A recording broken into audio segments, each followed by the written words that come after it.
Ladies and gentlemen, this is Joe's Gunpla Garage coming at you with a Pbandai haul and an unboxing video. In this video, we're going to be unboxing the kit that I find the most interesting within this haul, but these are all kits that I got from Pbandai USA. So first I'm going to show you the boxes, what I got, and then we'll do the unboxing video. This is a second attempt at filming this video, so the unboxing video is going to skip over the actual unboxing process, and we're just going to look at the runners of this kit in particular. Let's get into the Pbandai haul, and then we'll get into the unboxing. So the Pbandai box I got was pretty big, and this is the culprit why. This is the Black Knight Squad Rudro 3 kit set. So this comes with orange, pink, and blue of the Black Knight Squad. We got the other colors as standard releases through retail. So Pbandai came in to give us the rest of the colors. Now, if you watched my backlog overview, you know that this is a design I'm not particularly keen on. I think that they could have done something a lot more interesting with the knight motif rather than a copy paste and a palette swap. It didn't strike any chord with me whatsoever.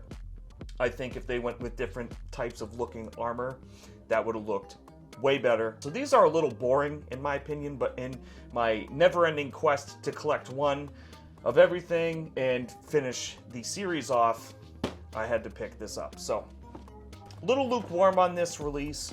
This will probably stay in the backlog for a little bit because it's three of the same. It's the same build 3 times with the goofy fruit roll-up cape. So it is what it is. A more exciting release, here we have Gundam G06. So this is Gundam Unit 6, Mudrock. And this is from the video game Gundam Zeonic Front. This is a pretty cool amalgamation of the gun cannon and the Gundam, and it's in a nice color scheme. It's more orange, very dark navy, and white.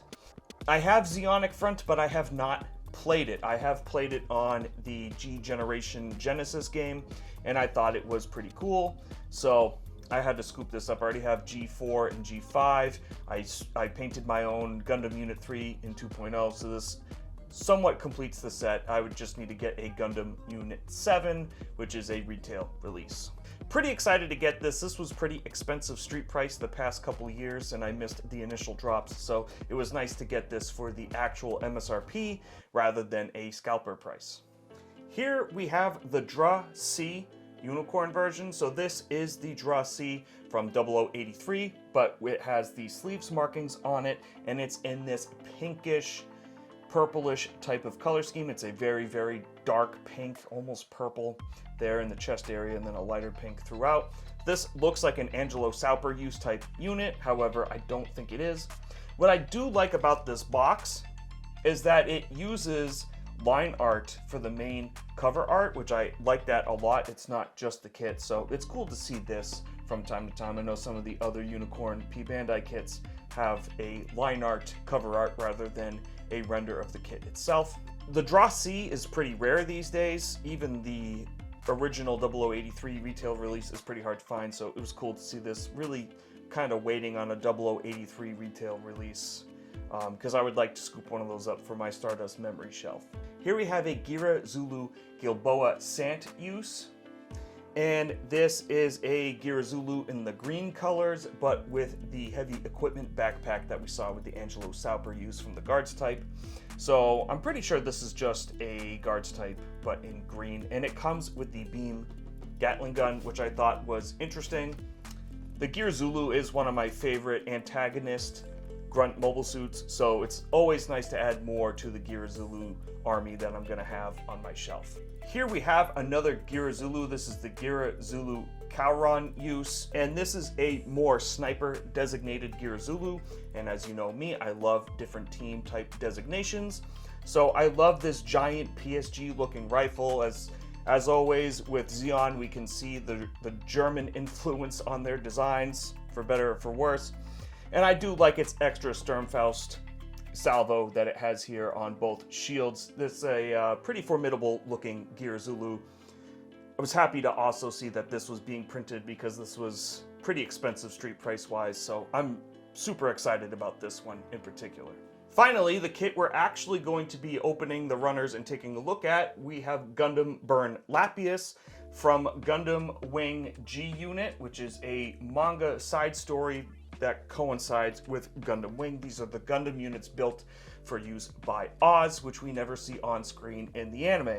All of the G Unit designs are somewhat inspired by one-year war aquatic type mobile suits, and this one is more inspired by the Hygog, and we'll see that as it has a transformation gimmick that gives it these long, lanky claw type arms. So without further ado, we're going to do like how we do on every other unboxing video, and we're going to go through the runners in alphabetical order and take a look at them. So here we have runners A2 and A1. A2 is just more armor pieces, so we're not going to look at A2, we're just going to look at A1. Now, if you've built Gundam Geminas Unit 1 or 2, this is the same A runner, but a lot of these pieces are not used, and you will see all those pieces X'd out on the manual. A lot of this runner is just dark blue armor pieces, a very darkish blue with like a hint of green in there, if you will. And this is all heavily detailed. There's some very decent panel lining on all these armor pieces. So here we have pieces for the feet and the shoulder up here. Waist armor, and then forearm armor, some more waist armor. And then up here we have a little bit of gray. And as you can see, there are some decent panel lines throughout, so definitely a good amount of detail on these runners. The inner detailing for the skirt does leave some to be desired, but that's not necessarily something you're going to see. I just find high grades very inconsistent with their inner detailing of skirts. Sometimes they're really, really detailed, and sometimes there's almost no detailing on it at all, like this. So I just find that kind of interesting that high grades go one way or the other. It's either all details or no details. There's really kind of no in between. But that about does it here for the A runner. Let's go to the B runner. So here we have runner B1 and B2, but B2 is just all these joint pieces, so we're not going to look at it. Again, this is another recycled Geminas runner, so here we have the shield piece and mounts for the shield, as well as the beam rifle, and I believe bits for the waist here. And then we have hands here, hand tops here. And then the rest of the runner is basically miscellaneous joint pieces, some type of framing piece, if you will. And then we have more joint pieces, so I believe this is for the knee, and then connections throughout. Just a typical gray inner frame-ish type joint runner. Nothing really stands out here other than the fact that it is still very, very well detailed, akin to runner A. Here we have runner C1 and C2, and these are all armor pieces in a type of seafoamish blue-green type color, and it's just to contrast with those darker armor pieces that we saw on runner A. So up here we have the thigh pieces, and then I believe the top of the foot, top of the knee, ankle armor. This is the shoulder armor, and then we have the beam saber handle, the bicep piece here, and then the lower leg armor. So that's all shared on C2. And then here for the remainder of C1 we have the front skirt, and then the headpiece. Now the Burnlapius does have a different head, so I think we get a whole free head in this kit, which is interesting. Like the previous runners, the C runners have a great amount of surface detail. This is similar to the high grade Origin series, or even some real grades in the aspect of surface detail. So skipping a whole ton of letters, we have runners J1 and J2. So J1 has this section here, which we're going to look at, and then we're going to take a look at all of J2. So the Burnlapius has these massive shoulder armor joints, and this is the interior for that. So it has this white piece that sticks out from underneath it, and it has all this nice venting on it. So that's going to take you a long time to panel line if you panel line with a pen, so I would recommend using a pour type on this. Otherwise you'll be here panel lining this kit forever. This is all shared from J1, so we're just going to take a look at this whole runner. And here we have a type of shield piece. Now there is a ton of great detail in here, even though it gets covered, which I thought was interesting. We got this big panel line here in the center, and then some panel lines here to the left, and then you could panel line that if you wanted to. So I thought this was interesting that this has a decent amount of panel lining on it despite being covered. We have this front vent here, so what happens with the Burnlapius is that a big head shroud that's similar to the Hygog comes up and over the main Gundam itself. So I believe this is the main vent for that. And then we have the main chest vent here with some very nice panel lining on it. This looks really, really good. And then the rest of this is all claw pieces for the type of Hygog type claw. And as you can see, it's similar to One Year War aquatic suits, as it has these type of accordion joints throughout. I don't have any other better descriptive words other than it looks like an accordion, so that's what we're gonna go with. And then we got these claw pieces here for the type of dragon arm claw weapons. We have a very regal looking V-fin here. That looks awesome. And then just more color separated armaments. Here we have the K1 runner. So part of the K1 runner, so these vents here to the left and the right and even in the center is supposed to be red, so there are stickers for that. That's going to look terrible, so this is something that you'll definitely want to paint, and this is for the upper head shroud for the Hygog transformation.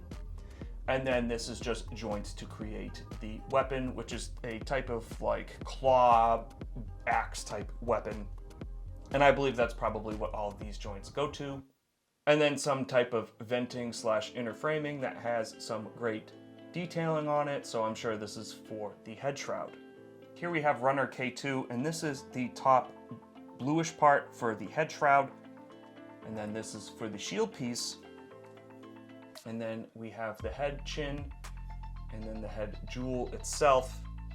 Pretty small runner. It's a very, very small runner. There's 15 runners total in this, and then 2 polycap runners. So it is a pretty large box and a pretty hefty package. Not every runner is full, but there's only 2 pretty small runners, and that's this and K1.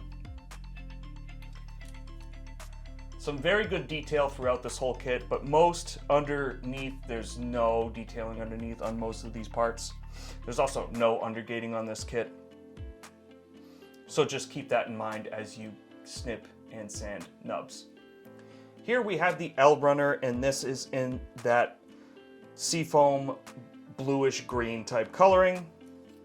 And this is mostly shoulder armor here, so the outer shoulder armor, the top of the head shroud for the transformation, and then the front, as well as some bulky armor that I assume goes over the original Geminas armor. Here's the main chest piece with some very nice detailing on it. And then here we have pieces for the head, so the front of the head, the back of the head, and then the face vent area. So we do have a whole new head on this kit, so I do think you can build a Geminas head if you really wanted to. Here we have runner M1 and M2, but they are identical runners, except M1 has this section down here. So we're not going to look at M2. So here we are taking a look at runner M1, and this is going to be more armor pieces for the shoulder all the way to the left here. And then more armor pieces for the legs. The legs on this are extremely, extremely bulky. So this is like a main section for the front of the leg here. And then this is probably something for the claw arms. A lot of this is pieces for the claw arms and the shoulder armor. It's quite a bulky, wide design. I don't want to say thick, but it's wide. It's a very wide design. But the surface detail remains consistent throughout all these runners, and the kit looks absolutely fantastic. So I'm really excited to get this snapped up and built. Here we have 2 end runners. These are the last 2 real runners, and this is more inner framing. So this is inner framing for the big bulky legs here, and then more random inner framing pieces, which I can only guess on. But like the others, great detail on these runners, and like the rest, no undergating.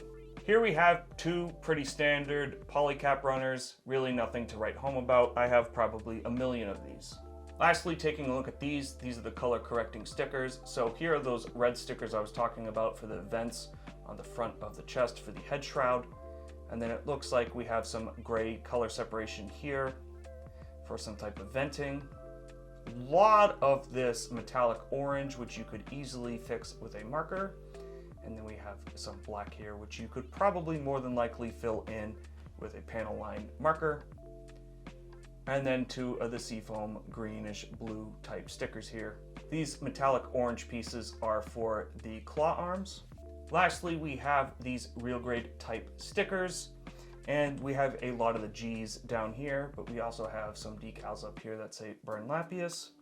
For me, there's not enough caution type decals on this, so I'm probably gonna wait for a company to make aftermarket water slides for this kit. So either Delphi or G Rework, because I think this kit really does deserve a little bit of extra time and some better decals put on it. Final thing we're going to look at is the manual here, and unlike other Pbandai kits, it's not in complete black and white, and we see a nice look of what the kit is going to look like right on the front there. And as you can see, it's a very, very wide design and very bulky in the legs. And then down here we can see its pseudo type of transformation with its big Hygog looking type of claw dragon arm things. Golem claws, but they really do kind of look like dragons, so I'm sticking with dragon. Like many other newer high grades, we have the whole spread of the runners here, and there's tons of X's throughout the first three runners because it's primarily recycled runners from the Geminas series. And then like the newer high grades, you assemble it in pieces and it tells you what you're assembling. So the chest, the head, the arms, shoulder armor, and then so on and so forth. So this looks like it's going to go together pretty quickly. It's nice to have this manual appear as a typical retail high grade manual that isn't completely in black and white. See on the back end here, this is all in color. And this even has our little decal spread so we know where to put decals.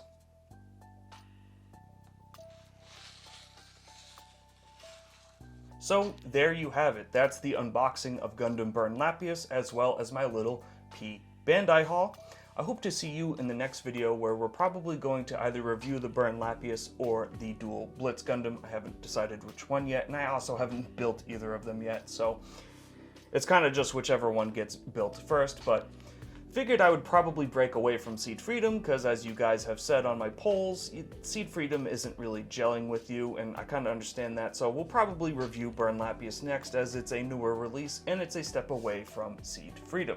Thank you so much for the likes, the comments, and the subscriptions. It really helps me a lot on this channel. I couldn't do it without you guys, and I hope to see you in the next video where hopefully we review this kit or talk about something else Gunpla related.